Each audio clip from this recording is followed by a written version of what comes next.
Onde foi que eu errei? Saracheva, capítulo 17. As brechas para a homossexualidade. Em Levíticos 23, 20, versículo 13 fala: Se também um homem se deitar com outro homem como se fosse mulher, ambos praticaram coisa abominável. E aqui no começo ela vai falar sobre várias teorias que rondam, né, sobre as pessoas homossexuais. Tem aqueles que falam que é uma questão genética, que já nasceram assim. Tem algumas pessoas que falam que é demônio, que é cano-couro, que é safadeza, que é cachorrada. Aí tem aqui dizendo, aí a Sara diz o seguinte: a minha opinião é, a homossexualidade é um sentimento, um desejo e um comportamento aprendido ainda na infância. Aí aqui ela vai falar, né, sobre a definição de ser homossexual, que querer ser de outro sexo, é sentir o mesmo desejo que o sexo oposto sente e desejar sexualmente a mesma pessoa que o sexo oposto deseja. E aqui logo no começo ela vai falando aqui sobre as brechas que são dadas para entrar a homossexualidade na vida dos filhos. Aí ela diz que pode ser sim vontades, pode acontecer de serem vontades ministradas pelos espíritos do homossexualismo. Aí tem gente que fala, poxa, tá falando, não pode falar homossexualismo, porque homossexualismo se refere à doença, ao ismo. Não, minha gente, não é isso. Porque, por exemplo, cristianismo, onde é que o cristianismo é doença? O veganismo é doença. Vai chamar que o veganismo é doença? Menos. Vamos conter os ânimos. Aí ele diz o seguinte, que pode acontecer das brechas dos espíritos do homossexualismo, aí aqui ó, que são espíritos que através das brechas atuam no sistema nervoso central, colocando vontades e desejando na pessoa que os recebe, colocando nelas atração e desejo sexual por pessoas do mesmo sexo. E aqui ela vai falar sobre algumas portas, algumas brechas que esses espíritos eles entram: o abuso sexual, a ausência da figura paterna e do afeto paterno, no caso do homem, né? Essa brecha emocional, a ausência da figura materna, no caso da mulher, né? Faltou o afeto materno, e relações sexuais ilícitas, antes e ou fora do casamento.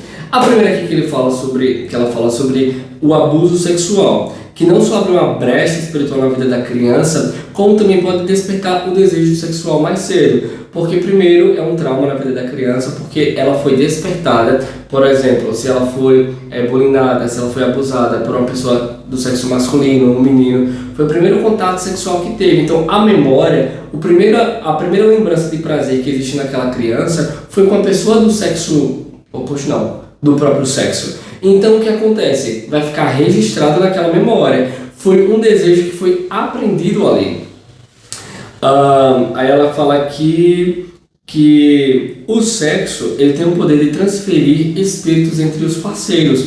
Não é somente uma questão tipo, fiz sexo, lavei, tá novo. E da mesma forma, mesmo sendo um abuso, há uma troca de espíritos ali. A palavra fala que um homem que se deita com uma prostituta, ele se torna um com ela. Não é apenas uma questão de conjunção carnal. Porque muitas pessoas do mundo pensam, não, fez sexo, lavou, tá novo. Se fosse assim, era bom demais. Mas existem conexões, existe energia, que tudo acontece isso através do sexo. E isso é passado também para as crianças, para as pessoas que foram abusadas na sua infância, que é uma das primeiras brechas. A outra brecha que acontece, aí você fala, oxe, então, por acaso, se foi um menino e ele foi abusado por uma mulher?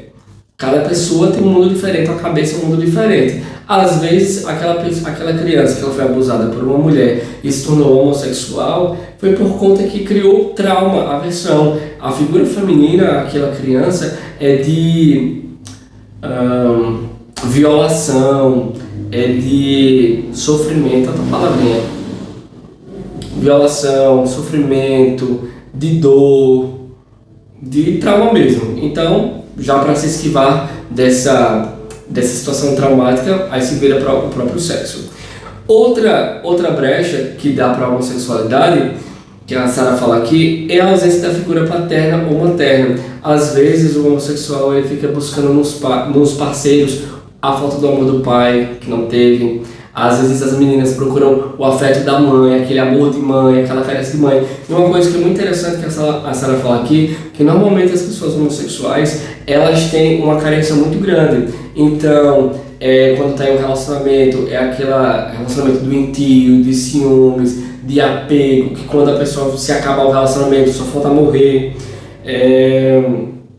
Aí ela vai falando aqui, no caso do menino, o que pode acontecer? O menino pode não ser criado com o pai. É uma regra que todo criança que vai nascer sem um pai vai ser homossexual? Lógico que não. Aqui ela está dando algumas ideias por onde essas brechas entram da homossexualidade na vida dos filhos. Às vezes a criança ela mora com o pai, mas o pai é ausente, ou o pai ele é presente, tipo, está sempre em casa, né? Mas emocionalmente é distante, não abraça, não beija, não fala eu te amo. E a criança, ela precisa ser afirmada. Criança, ela precisa receber amor, carinho, toque. Então, quando isso falta de um dos lados, no caso do menino, se falta do lado do pai, ele pode crescer uma criança insegura nessa área. Então, quando aparece outra pessoa do sexo masculino que chega nele para trazer afirmação, o cérebro não entende, o cérebro não consegue identificar que aquilo está sendo até uma pessoa que genuinamente está chegando na criança e está dando... como é que fala aqui? Ele está dando elogios, o cérebro não consegue separar se é tipo de um carinho normal para algo sexual. Aí outra coisa que acontece é o filho, ele nasce, né, mora com a mãe, os pais são separados e o pai é ausente. Ou se o pai for presente, mas a mãe mancha a reputação do seu pai. É porque o seu pai não presta, porque o seu pai é isso, o seu pai é aquilo. É complicado. E no caso do menino, a falta de figura positiva do pai e a falta de uma figura masculina positiva dentro de casa pode inconscientemente gerar nele, ainda bem pequeno, a perda total de admiração pelos homens. Aí essa mãe que fica falando, porque o teu pai é isso, o teu pai é aquilo, ele começa a se associar, é como se ele fizesse um casamento de alma com a mãe. Faz um casamento de alma com a mãe e até esses desejos tipo, que a mãe tem pelo sexo oposto, a criança também reflete isso. Aí pronto, aí outra coisa também no caso da menina, a ausência da mãe, ou a mãe que era muito ríspida, muito grossa, ou o que acontece quando a mãe era até amorosa, só que o pai era muito bruto, violento, então a menininha ela fala, poxa, eu tenho que me proteger aqui e proteger minha mãe. Então ela se torna até aquele sem máximo, aquele machão, né? A gente vê aquele machinho assim, porque dentro dela foi aquela inconsciente. Eu tenho que me proteger. Então eu vou me armar aqui. Então muitas vezes isso que acontece é sempre, lógico que não, pessoal. São várias teorias aqui, são várias ideias aqui.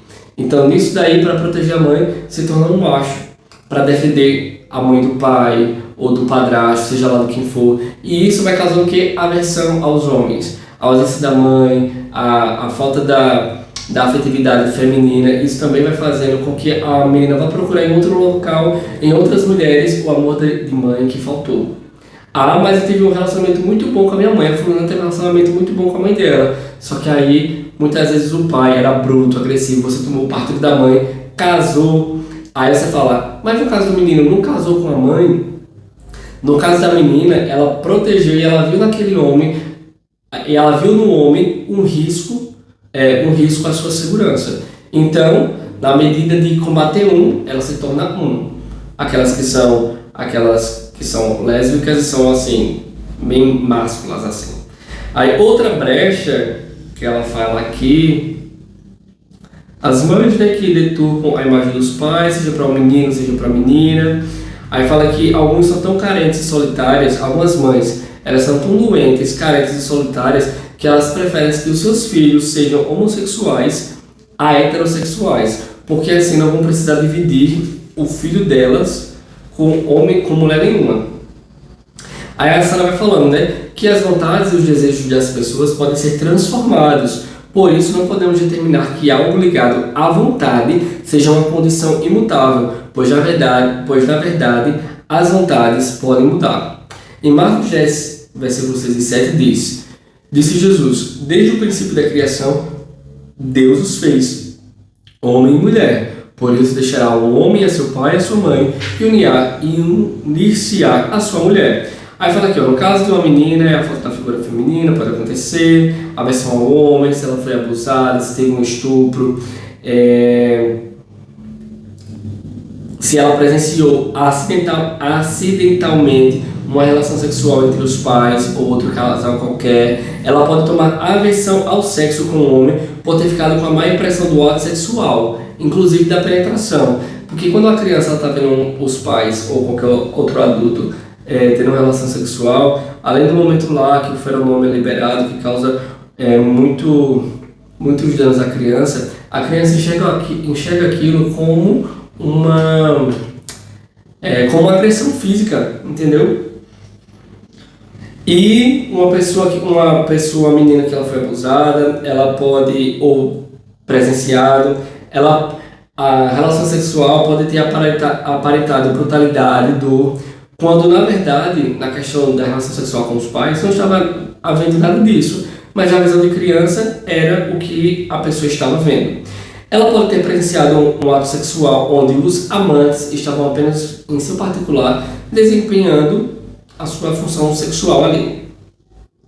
Muitos cristãos pensam que a homossexualidade é uma prática de origem puramente espiritual.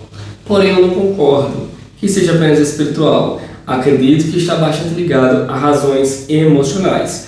Tenho constatado que todos os homens e mulheres cristãos que procuraram ajuda para vencerem os desejos por pessoas do mesmo sexo e conseguiram vencer esse desafio tiveram algo em especial na sua caminhada cristã. Todos eles receberam ajuda, receberam acompanhamento, discipulado no processo de libertação, processo que foi muito além de um exorcismo. Aí outras coisas que acontecem também que ela fala aqui, por exemplo, aquelas crianças que cada um já nasce com um dom. Então, aquelas crianças que já nascem com um dom mais aflorado para as artes, para música, para leitura, para essa parte assim, né? O que acontece? Por conta da sociedade, aí as pessoas que estão em volta, muitas vezes os primos, os pais, a igreja fala: rapaz, isso é coisa de mulher, isso é coisa de mulher, você precisa fazer uma coisa de menino, que é, você tem que jogar bola, você tem que fazer isso, aquilo. Então, a criança, às vezes ela nunca foi despertada, nunca teve nenhum abuso sexual, não teve nada. Só que de tanto ela falar isso na cabeça dela e falar: poxa, tem algo errado com você. Aí já começam ai, tá sono da fera. Começam os apelidos, dizendo: eita, esse menino aqui é viado, tu é uma mocinha, tu é isso, tu é gay, tu é aquilo. Então ele começa a pensar. E como diz a palavra lá em Provérbios, assim como o homem imaginou na sua mente, assim o é. Você já percebeu, e não somente nessa questão da sexualidade, vocês já perceberam que se você tem uma mentalidade de fracasso, uma mentalidade tipo, você vai para uma entrevista de emprego e você está o tempo todo: não vou conseguir, até a sua posição, por exemplo, seus braços já ficam, os seus ombros ficam assim curvados, você já fala ali andando pelas beiradas, ou seja, toda essa situação que acontece faz com que você pense, faz com que você age de uma maneira derrotada. Então, uma criança que ela não sabe discernir, ela escuta todo mundo falando: tu é menina, tu é gay, tu é gay, tu é gay, ou a menina: tu é um macho, tu é um macho, tu é um macho. O que acontece? Ela vai e fica, começa a pensar: então realmente eu sou assim, e se entrega. E Satanás só quer uma brechinha para confundir a cabeça da pessoa. Muitas vezes o que acontece, que a Sara também fala, é uma mãe que queria um filho e vem uma menina, ou o oposto, um pai que queria um menino e vem uma menina. Eu conheço casos que as mulheres se tornaram um macho por conta que o pai queria uma menina e rejeitou. E quando a menina começou, e a menina percebia que o pai dava valor aos filhos, dava valor aos meninos da casa, então ela começou a se adaptar também. São inúmeras coisas que podem levar a essa situação.